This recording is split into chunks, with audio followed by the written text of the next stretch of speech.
in Miami, Florida, and all around. I've been to certain places. I'm not Mr. Occupy. I wouldn't even call myself a member of this particular movement, but I'm studying it, and I hope you are too, because this is the classroom for us.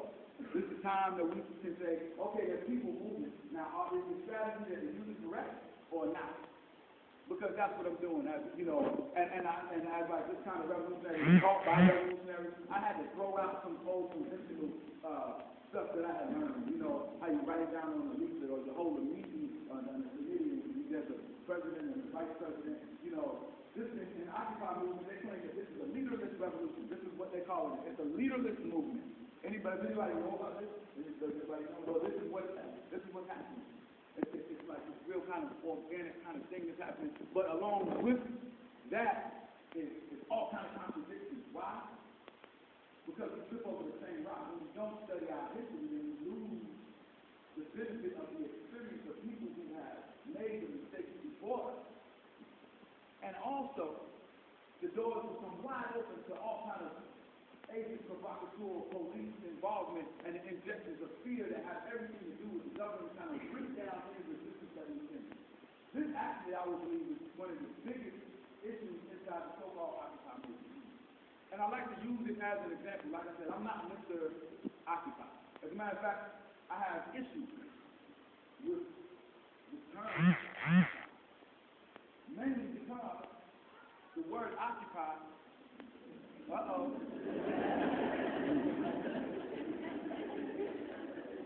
because the term occupy is synonymous with the colonial settler term that is used to take over the rest of the world and make it a playground to see capitalism and imperialism around the world. This is what occupy has meant for years and years and years. This is the first time I've ever seen the word occupy used in any light of the positive, actually.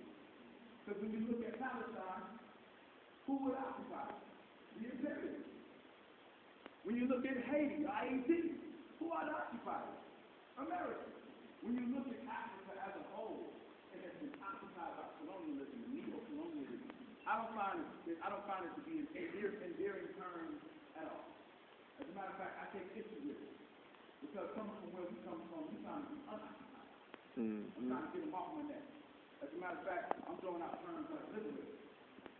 You know, that to me becomes something interesting, an interesting term. But how can we talk about, how can we, strategize around it, break that, a little bit. So my thing is to connect to the resistance. And that's what their brothers are doing. I hear you can since Let's Get Free, our first album, which came out in the year 2000, we have been able to add to the way that the information is transmitted to at least to the student community. We learned in our classrooms. We've gone around and done this kind of stuff inside classrooms from high schools to around the world. And fortunately, we've been able to, and myself, I've been able to study this situation from outside of the United States borders. And it's been so interesting to see how it happens this way. Because, you have become a part of an international structure, even if you know it, whether you know it or you don't know it. There's people in Italy studying you, wondering, what are you doing? What do you say? What do you think? What's going on in America? And you know what? They're drawing pretty much, for the most part, they're drawing a black response. Except from the culture. The culture is what speaks volumes to society around the world and informs people about what's going on in America. Why? Because even hip-hop, definitely all the other kinds of music, is regarded as American culture. It's American culture that has produced Lil Wayne. And it also wants to know what else is produced. So that's why I'm able to be in those places and talking with people in Germany and Greece who have huge social movements. I'm talking about huge social movements, the biggest social movement that I've ever seen. As a matter of fact, to be quite clear, if the United States has one of the weakest kind of social structures as far as us depending on our own ideologies about how we would determine our own future. Is there anywhere in the world? This is the weakest place that we're doing what we're doing. This is a place that when we get shut down in the streets, nobody does Where when injustice happens on the campus, you don't rise up, you don't stop going to class. You just kind of look the other way and keep doing what you got to do. Don't you? Mm-hmm. You do. You know what I'm saying? I've seen it. But I've seen in London when they can't pay the fare to get on the tube or the public transportation, the Africans who are who make up the majority of the poor working class in the United Kingdom, talking about Mali, Senegal, Nigeria, Congo, talking about Zimbabwe, and talking about the Africans.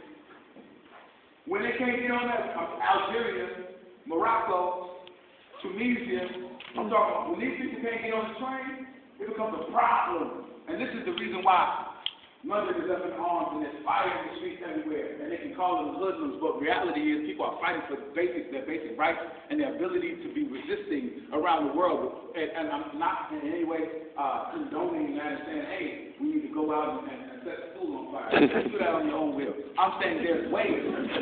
There are ways by which we confront the problem, and we have to be confronters of the problem. That's the idea, is to confront it and not run from it. You know, so so we've got this kind of globalized oppression which America is doing. You know, this one world economy and all the rest of it. It's no wonder why in the world that we're having this kind of globalized resistance to it. And I want to say you're a part of it. You know, I was able to be in Cairo, in Egypt, long before the kind of uprising happened in Cairo. And for me, I saw it coming. I was able to see it coming. I was able to be in Gaza, and I was able to be in Palestine and these places because there's people in Palestine looking to you saying, what's going on in America? Just because we rise up, are they going to be ready to throw stones at the same government that we're throwing stones at? Do they hate America for funding Israel as much as we do for dropping bombs on our people? You know, what's going on in America? And so, this is a call for you to be involved and to know that you're a part of a destruction without borders, a revolution that's happening around the world that has tentacles that can touch each and every one of you, that allows you to affect people in Nairobi, the same way people in Nairobi can affect you right here in Lansing. Real talk. What's next is the question. How do we globalize it? How do we learn from this kind of mistakes that we've made? When the bulldozers bulldozer over all of the occupied sites and people have kind of quelled their angst and their anxiety and are now turning a new leaf and ready to do something new, well then have the seeds now been sown in the right places that can produce revolutionaries that can say, all right, well, we're calling the meeting over here so we can figure out what we can do. Because when one door closes, another one got to open. So where are the people that's going to meet and say, all right, we saw what happened over there, the political strategy can't be that. We got to be able to attack the system this way. Let's shut it down financially. Let's be able to say, if we don't move, nothing moves. Who's going to be courageous enough for that to happen? And I think that's what this time is about. Over the phone and doing interviews before I got here, long before I got here, and even at the table at Woody's Mediterranean restaurant where we ate falafel and let me say, there was talk about, the Arab Spring and the rest of it and what that means. Is anybody familiar with the term, the Arab Spring? Okay. For me, it's interesting because, we're talking about the new face of resistance, of revolution. It's called that because the forces that have been at play are forces like El General, the Tunisian artist who made songs that sparked the interest and led like this kind of Tunisian inflagration that was like, hey, everybody's out in the streets. I was able to do songs with people like the Arabian Nights who were in Cairo. You didn't hear the voice of the Egyptian people until you heard it through hip hop. So this is like the person with the kufiya on their head and the stone in their hand has become the look of the revolutionary in the world today. The Algerian. The connection is so deep. Many people don't know that Black Panther Party had an office in Algeria, and and has produced and led a lot of revolutionaries into Africa, which is the reason why I was even in Africa, because of the connection. The Arab Spring is not new. It had this look for a long time. We've been waiting on that day. I think the thing that we have to do is internationalize that so that we have it here. It's not isolated. It's not just happening in Libya. It's not just a Tunisian thing. It's not just happening in Middle East or Eastern Europe. That we internalize it so that it becomes part of our psyche here. We're able to use and in it advances, and we can.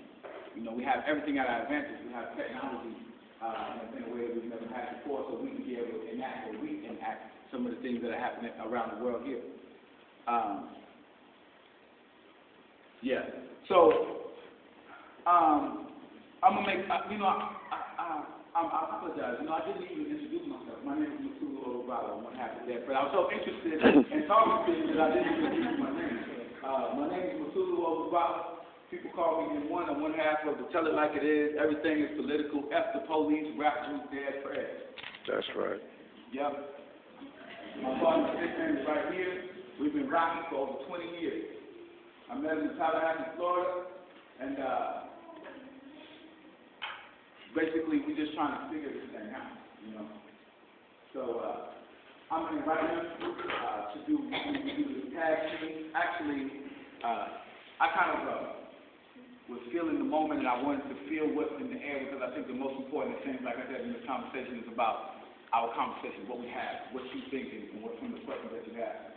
But I'm about to turn over this part of the program to my partner Slick so he can present as well important aspects of what we're doing, how we live in our lives, and what can be seen as revolutionary. You know, how we're going to live, actually how we're going to really live, which is important. You know, when we don't know how we're going to live. You know, so I'm gonna step out of the way.